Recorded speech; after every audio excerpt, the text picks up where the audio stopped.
bukas yung TV. Sinunod. Bago ba ngayon?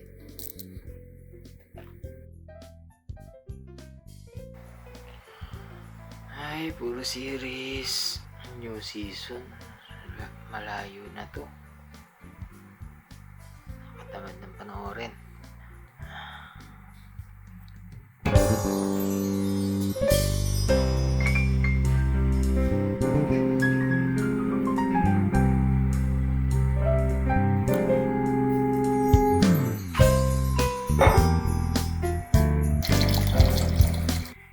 Nakakainis no kapag may pinapanood kang series na hindi mo maintindihan kasi hindi mo naman nasimulan.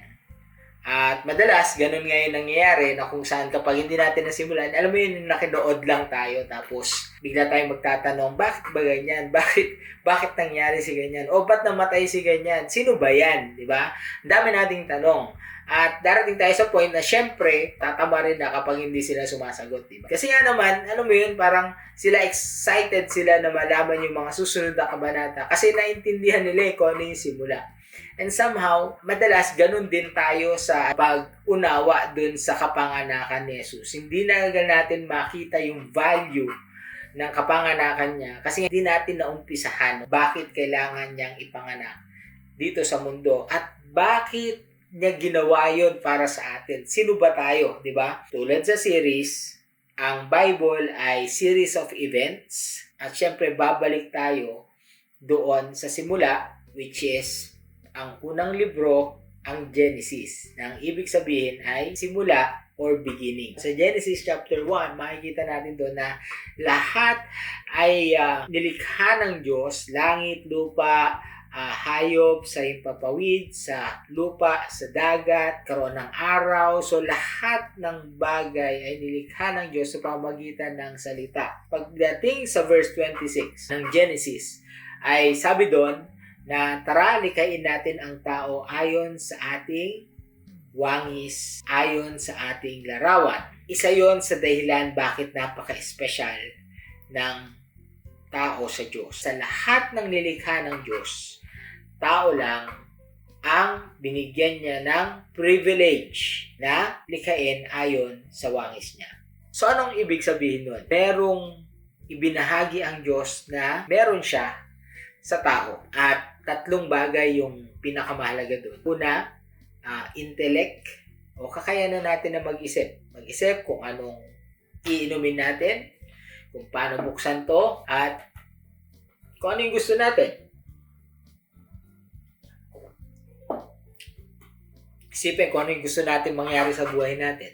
At alam nyo ba, sobrang powerful yung intellect na binigay sa atin ng Diyos. Kasi nga ang Diyos matalino, so malamang ang tao may talino din talaga. Sa pamamagitan ng kaisipan natin, we can create things na dati, di ba, parang mga imposible yung mga nakikita natin ngayon. Pero ngayon, posible na. Kasi nga, sobrang talino ng tao. Yung mga nakikita natin, itong camera na ginagamit ko ngayon, ay ang ilaw na yan na dati, di ba, ang gamit lang ay apoy. So, dati ang transportation ay lakad or tasakay ka ng kabayo, ng donkey sa panahon ni Jesus, di ba? Donkey, camel, ganyan. Pero ngayon, meron na tayong mga sasakyan. Dati, ang lumilipad lang, ibon. Okay? Pero ngayon, pwede nang makalipad ang tao gamit ang isang sasakyan, syempre. No? So, wala man talaga tayong pakpak. Pero yun nga, kung titingnan natin, lahat ng imposible noon ay naging posible dahil nga sa talino na binigay ng Diyos sa tao. Siyempre, mas nakakamangha doon yung gumawa sa tao. Kung yung tao may talino, ano pa kaya yung talino nung gumawa sa kanya? At alam niyo, sabi nga sa Bible, kung meron mang kamangmahan ng Diyos, ay wala pa yun sa kalingkingan ng pinakamatalinong tao sa mundo. So, number 1 is intellect. Pangalawa, binigyan tayo ng Lord ng emotion o kakayanan na magmahal, even magalit or malungkot. Ang Diyos din natin ganun. Okay, nalulungkot din siya, nagagalit din siya, and even nagmamahal siya. At tayo ngayon nilikha niya dahil sa kanyang pag-ibig. Yung emotion natin ay, yun nga, ay isa sa shinare ng Lord. So we can relate to God. Last is yung will o kakayanang magdesisyon. Okay? Para sa buhay natin, anumang gustong gawin natin sa buhay, o anumang gusto natin, kahit sa mga simpleng bagay, anumang gusto natin kainin, inumin.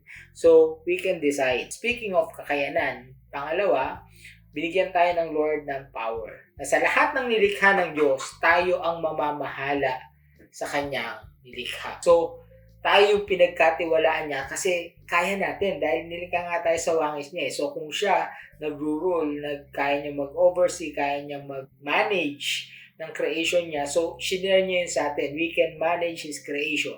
At makikita nga natin na talagang meron tayong power, authority, over dun sa creation ng Diyos. So, yung pangatlong salita ay provision.